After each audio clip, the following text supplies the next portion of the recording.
What's the nicest thing you've done for someone? I, riding on my bike, saw a man lying on his back in the middle of an adjacent sidewalk. While it's fairly common around here to find homeless people passed out in doorways and whatnot, and therefore relatively easy to ignore, this guy was different. Nicely dressed, clean, not obviously homeless, and really still. Nobody was stopping. It was in broad daylight.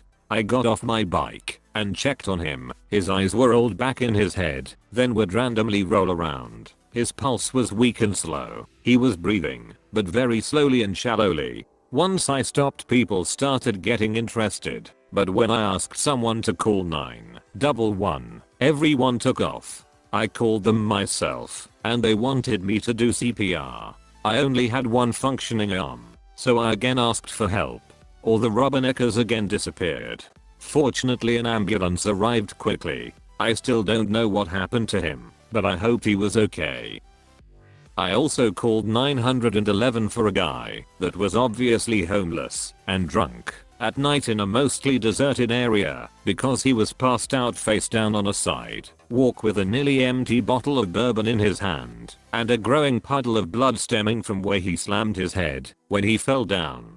I would rather risk some personal safety than wonder if another human bled out because I didn't want to be bothered. Yes, I understand not stopping to help a guy in a van on the side of a deserted road in the middle of the night, or another dozen other scenarios.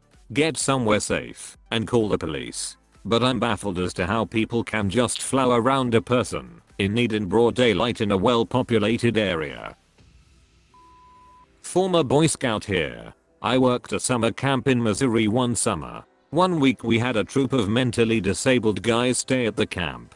They were all older than standard Boy Scouts. One I took a liking to, a big dude who you would be frightened to death to cross on a dark street. But he was mentally a 5-year-old. He had zero confidence. I wanted to work on that. So I guide him all week, but make sure he does as much on his own as humanly possible. We get to woodworking day and I help him construct as much as he feels he can. He just doesn't want to use the hammer to sink the nails. I do a few, but notice every single thing he does. He does better than he feels, and I decide I'm going to have him do it, whatever the cost. I give him the hammer. He declines. I tell him I believe in him. He declines. I say, tell you what, I'll hold the nail for you. I trust you that much. I know you won't hurt me. He took the hammer. I hold the nail. I bit down hard expecting a broken finger. Whack.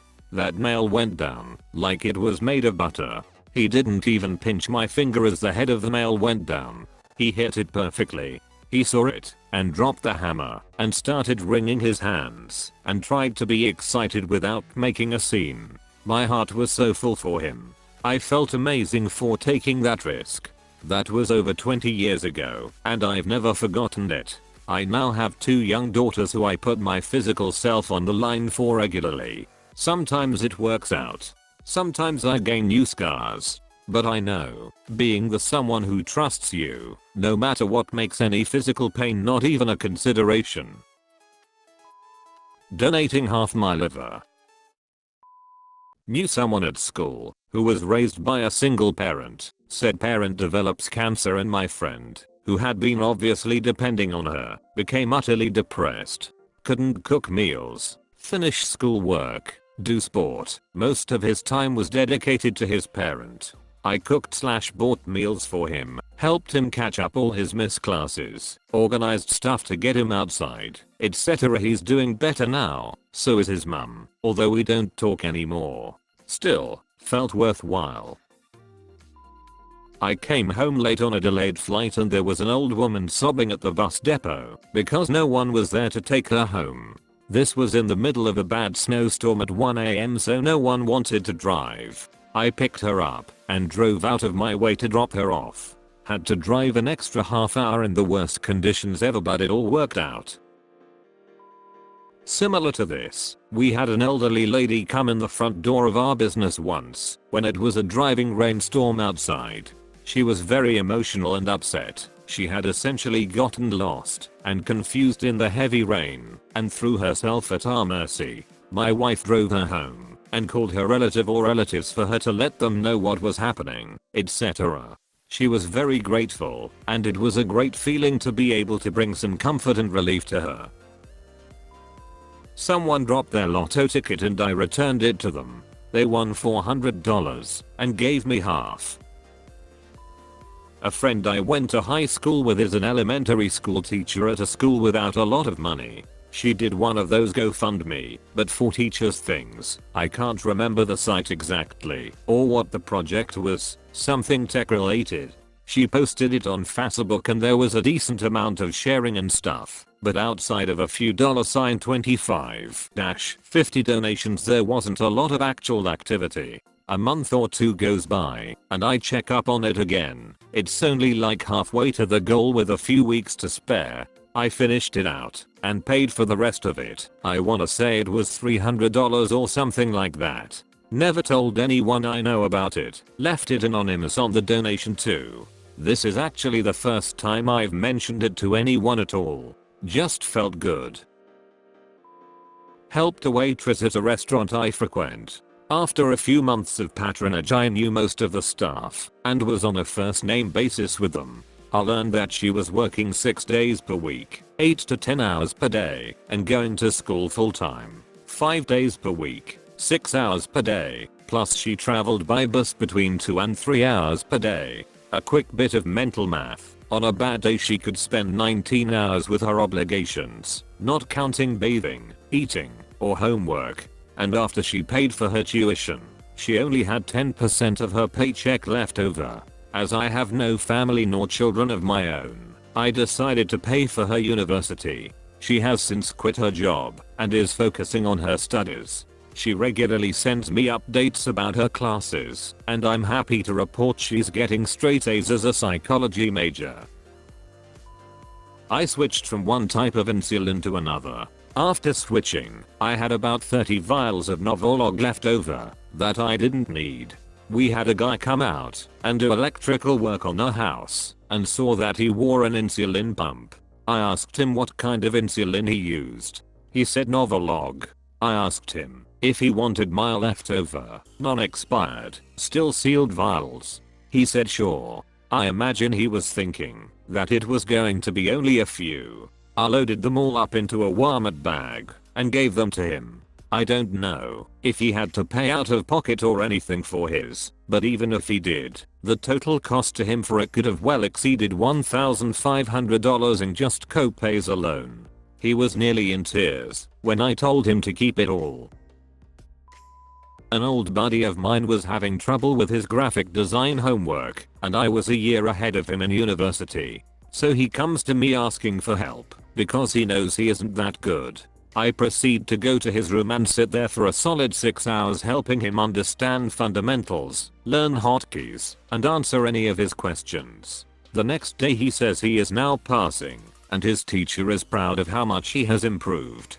He gives me a burrito, and we call it even. Edit, whoa gold? That's my first one. Thanks kind stranger. I'm a 9/11 survivor. I was in concourse when first plane hit. Long story very short, I was carried out by a police officer and put in an ambulance. As ambulance was pulling away, the first tower goes down. The cop's body was found 4 months later. His 2 kids went go to college on me. I did it anonymously. Not all us Wall Street guys are pricks, just most of them. One time I shoveled my elderly neighbor's driveway, Colorado, for her. She was a small lady, widow, of some sort of Asian descent. She made me the most delicious dumplings as a thank you. Like seriously, I've never had dumplings so good. I had one, went upstairs to do something quick, and when I came downstairs my older sister had eaten the entire plate. I was seriously devastated. It's almost 10 years later, and the injustice still stings. This one sticks out. I was at a gas station roughly 11 PM on a weeknight. The young girl in front of me has a counter filled with junk food and soda. Basically the shit to keep you going on a long night. Anyways, her card was declined, and she seemed very upset. Keep in mind, while upset she was never rude or anything. Just annoyed. I walked to my car with my stuff after I paid, while she sorted out her card issue. I then notice the only other car in the station is filled to the brim with clothes/belongings. It then clicks in my head, this girl is down on luck. I walk back in the store and bump into her at the door. I tell her if she wants I'll gladly buy all the things for her and anything else she needs. She gave me this odd look and agreed. I'm probably 24 years old at the time. After helping her carry the stuff to her car, she looked at me with the saddest face and asked, "Why did you do that?" I smiled at her and said, "You were in the store buying all the foods I would be buying in a similar situation, so I figured you were normal. Now if you were buying the bananas and old fruit I would have been more skeptical." We had a short laugh about it, and we went our separate ways. Always wondered how things turned out for her.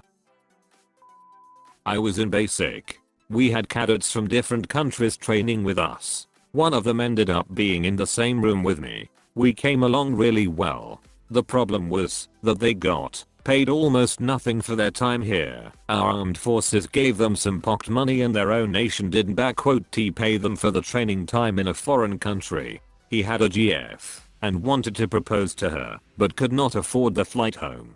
I bought the ticket and gave it to him. He refused to accept it for quite a while, until eventually he took it. He proposed to her as he came home for 2 weeks and I'm invited to their wedding. His whole family is insanely grateful for the act. We are true brothers now after all the crap we went through in training. Edit. Thanks for the silver, kind stranger.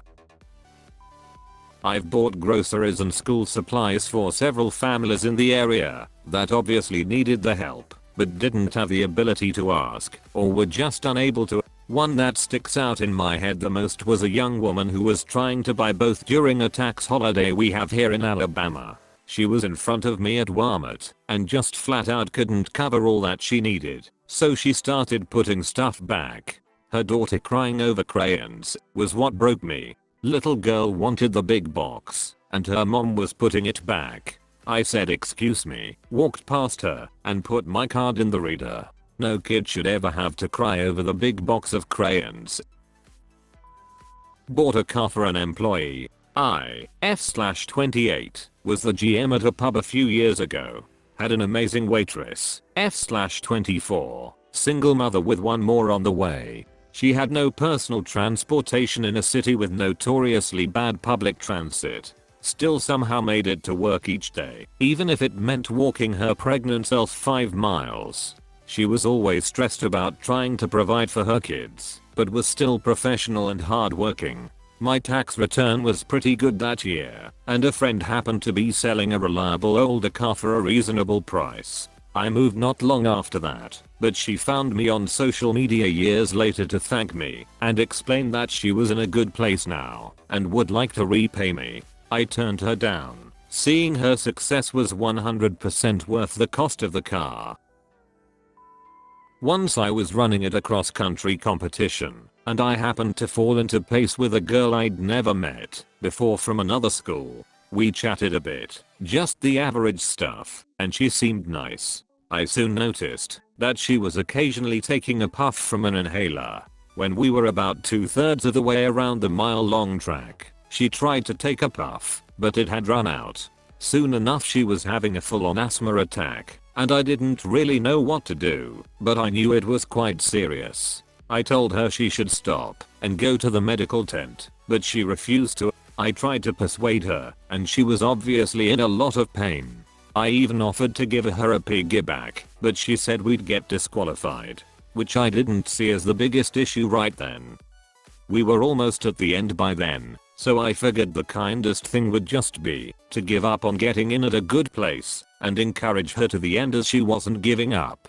I gave her my arm and half carried her to the finish line. I'll let her finish the place before me because she had worked a lot harder on that race than anyone else. I haven't seen her since, and I can't even remember her name, but I hope she's doing well.